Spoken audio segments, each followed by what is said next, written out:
All right, welcome. Today we're jumping into a lecture that really explores the unique characteristics of the Prophet Muhammad.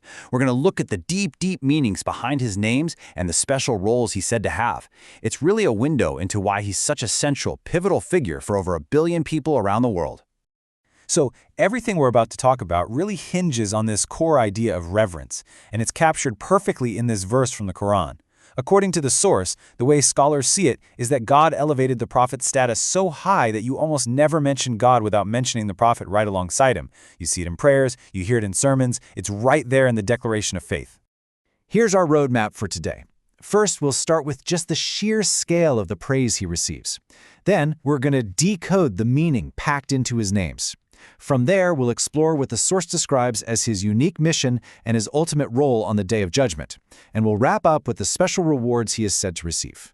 So, just to give you a sense of the scale here, the source material makes the case that the Prophet Muhammad is the most praised human being in all of history. It notes that there isn't a single second, day or night, where millions of people all over the globe aren't mentioning his name, whether in their daily prayers or just sending blessings upon him. It's a continuous, unbroken chain of praise. Okay, let's get into this because really, if you want to understand the figure, you've got to understand the names. In the Quran, he's referred to by two proper names, Muhammad and Ahmed. Now, they might sound different, but they actually come from the very same root word, and they describe two different but complementary aspects of praise. And this is where it gets really interesting. The name Muhammad points to the quantity of praise, the idea that he is praised over and over and over again, continuously. Ahmed, on the other hand, points to the quality of that praise, meaning he receives the best, the highest, the most perfect type of praise a human can possibly get.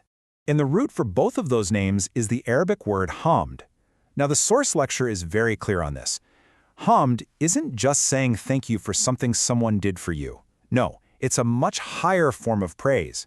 It's praise that's given for someone's inherent qualities, for their character, for their perfection, completely separate from any favor they might have done.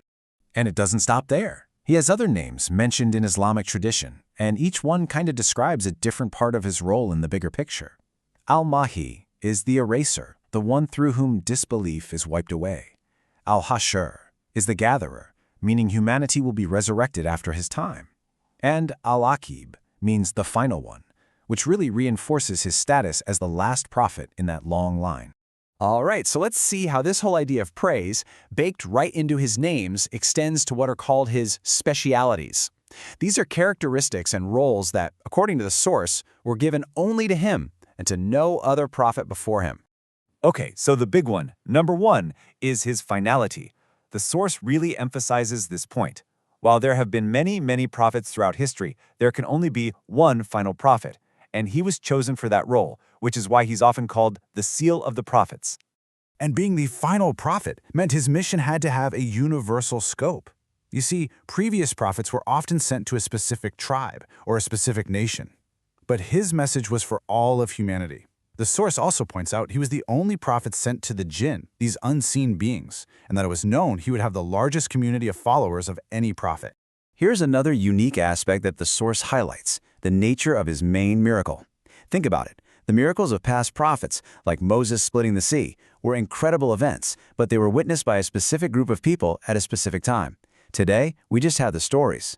The Quran, however, is presented as a living miracle.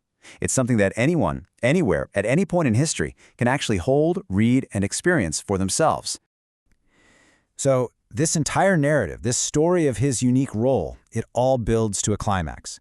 And that's what the source describes as his ultimate role and the ultimate expression of praise, his leadership on the Day of Judgment, when every human being is gathered together.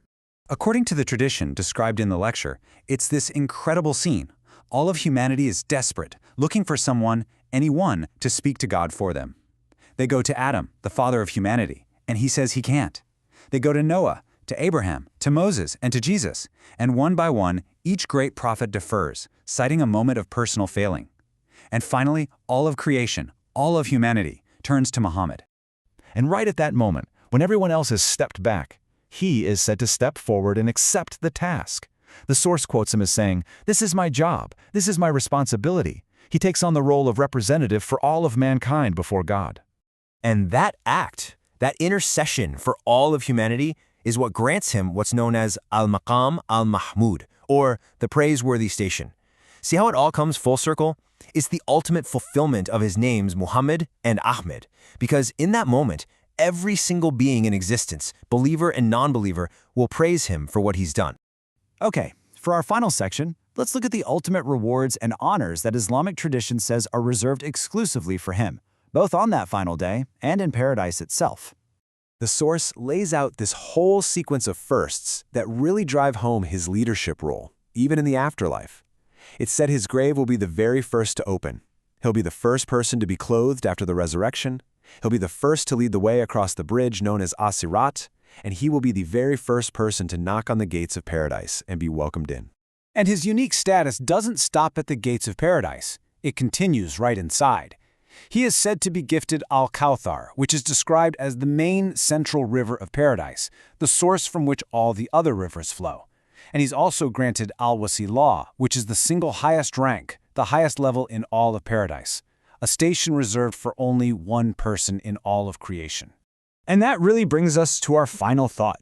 As we've seen, the names Muhammad and Ahmed aren't just labels, they're entire concepts. They frame a narrative of continuous, ultimate praise that connects everything from his character to his role at the end of time. It leaves us with a question. How does understanding the deep meaning packed into a name really change our entire perception of a historical figure's significance and their legacy?